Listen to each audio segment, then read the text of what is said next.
siempre un riesgo ambiental es una probabilidad, ¿no?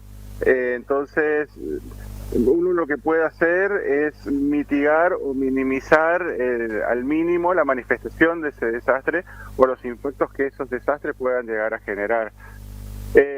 Tenemos que pensar que nosotros veníamos, bueno, porque Chaco y Corrientes, digamos, estamos muy cerquita y por ahí todos estos eventos extremos nos afectan de igual manera. Nosotros veníamos de inundaciones extremas, más o menos asociados a los eventos del Niño, ¿no? Desde el 2015 hasta enero del 2018, donde teníamos precipitaciones muy abundantes durante el mes de enero.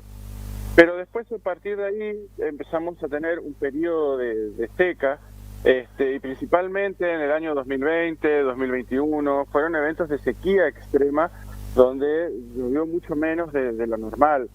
Nosotros para Corrientes y Resistencia, lo normal es que anualmente lluevan 1.400 milímetros. Del 2015 al 2018 llovieron 2.000 milímetros, 600 milímetros más, y ahora están lloviendo menos de 1.000 milímetros anualmente. Entonces, obviamente nuestro paisaje, que está adaptado a ese exceso hídrico, a ese exceso de agua, al no tener esos volúmenes que normalmente tenemos, bueno, empiezan a secarse. Y mucha de esta vegetación que nosotros tenemos, vinculados a humedales, a pastizales y demás, es vegetación que depende exclusivamente del agua y principalmente en abundancia. Entonces, al no llover, esa vegetación se seca y genera, digamos, biomasa o material combustible que obviamente cuando nosotros tenemos focos de incendios que pueden ser naturales, pero lamentablemente debido a nuestras malas prácticas culturales y productivas, digamos, también son intencionales, sumados a otros factores como por ejemplo las ráfagas de viento norte, generan una expansión muy rápida de los focos de incendio. Y a eso también tenemos que sumarle nuestra actividad forestal, una actividad forestal de pinos y eucaliptos, digamos, que son muy inflamables. Aparte de ser exóticos, ¿no? Todos sabemos que los pinos generan mucha hojarasca, y que es material muy inflamable. Entonces, tenemos grandes extensiones continuas de deforestación de pino y obviamente una vez que se inicia el fuego es muy difícil de controlar. Entonces tenemos muchos focos y muy severos en cuanto a la magnitud, ¿no es cierto?, del incendio. Siempre utilizo la misma frase, ¿no? Tenemos esa canción que dice que no se piensa en el verano cuando cae la nieve. Bueno, acá ocurre lo mismo. Cuando nosotros tenemos eventos de inundaciones, que son quizás las que más afectan, o afectan recurrentemente, nadie está pensando en periodos secos o en incendios y demás. Recién hablamos de la preocupación de lo que significa la bajante del río cuando el río estaba en su nivel más bajo. Pero nunca nos hubiésemos imaginado, digamos, de pensar en, bueno, cómo actuar si el río se encuentra en estos niveles. Lo mismo ocurrió ahora. Yo creo que se subestimó un poco el impacto que pudo generar. Pero ¿por qué? Porque también los esfuerzos estaban pensados en pensar en inundaciones. Entonces, lamentablemente nosotros tenemos una manera de actuar que es siempre ir detrás del problema. Y cuando uno va detrás del problema y no lo prevé, no lo anticipa, obviamente las medidas que se toman son por ahí de una solución inmediata, pero no son lo mejor. Y por ahí, cuando se realizan ese tipo de cosas, está bien, se soluciona el problema ahora, pero después, cuando ocurre lo contrario, bueno, vemos otros impactos que antes no surgían.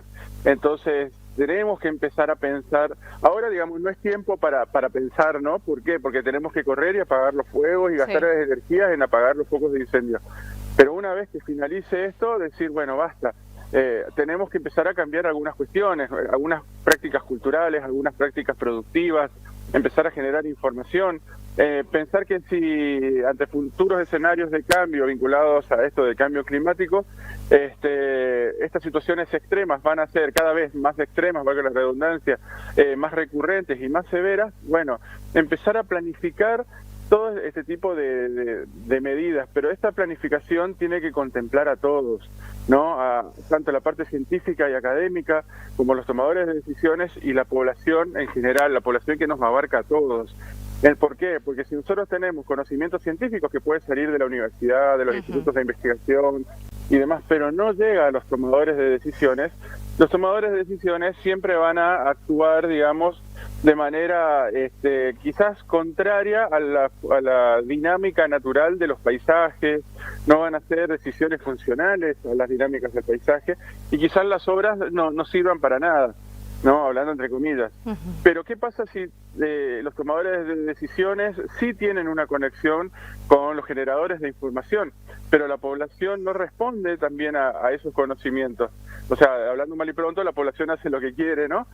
Entonces, de esa manera, los riesgos van a seguir estando latentes, van a seguir estando presentes.